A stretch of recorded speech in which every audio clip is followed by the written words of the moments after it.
Toastmaster Rita, I would like to give a little bit of background. Toastmaster Rita, I think, is one of the most consistent members that I have seen through my journey of Toastmasters. Define everything, define age, define all the other commitments that she has. I'm really proud as a member to see her grow. So let us welcome with a huge round of applause, Toastmaster Rita.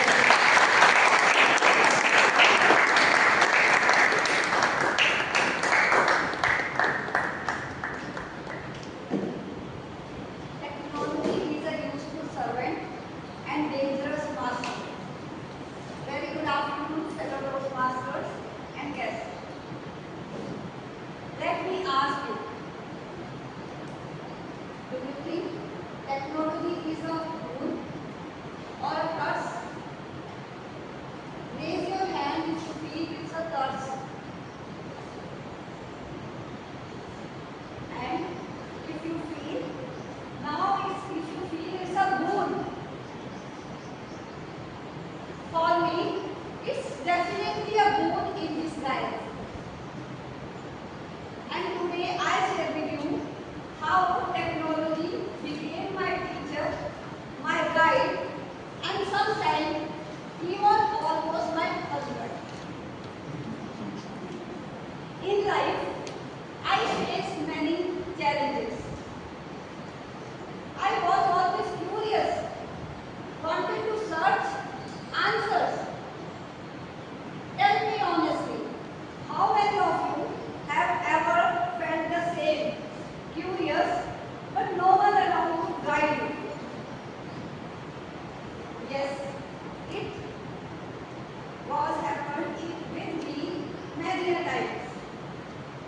When I joined Toastmaster, I used to run behind many members. Please help me to structure my speech, but no one around me to help me, and it took me many days to prepare. And then with technology, with ChatGPT, I get clarity within seconds. For me, it's not artificial intelligence, but an infinite intelligence. One day, at my workplace, I got small injury on my foot. My colleagues and even my mother over the phone said, take tetanus injection immediately. And let me ask you, how many of you listen immediately when your family and friends give advice? I didn't listen. But when the technology says, I immediately listened. My friend said, we are saying the same thing. You never listen. But when technology says immediately, it's above us. And we all started laughing. So yes, it's true. We resist people around us. But when technology says, we immediately accept because it says with logic. One another day I was sitting with my husband. He started saying, why are you wasting your time to improve your public speaking skills? You can't improve. Even if you try, it will take 30 years to improve. Let me ask you, how many of you have someone in your life who doubts you? Yes, we all do. I argue, no, I'm better than before. Finally, he jokingly said, ask ChatGPT. You always trust it more than me. One day it will become your khasam. I immediately asked, would you like to become my khasam? Reply came, I cannot become your khasam, your husband, but I can help you to improve.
yes, we'll do so. My parents say that the number of hours you scroll Instagram, if you have given those hours to UPSC, you would have cleared UPSC. But you all know that's not possible. So moving on, we have our second speaker, Toastmaster Anubhav Suri. Toastmaster Anubhav Suri is a business acumen and a leadership sales management. But before calling Toastmaster Anubhav on the stage, I would like to ask his evaluated Toastmaster Narasimhan to please read out the project title. Ladies and gentlemen, the purpose of this project is for Toastmasters to learn about different communication styles and identify their timing style. The purpose of this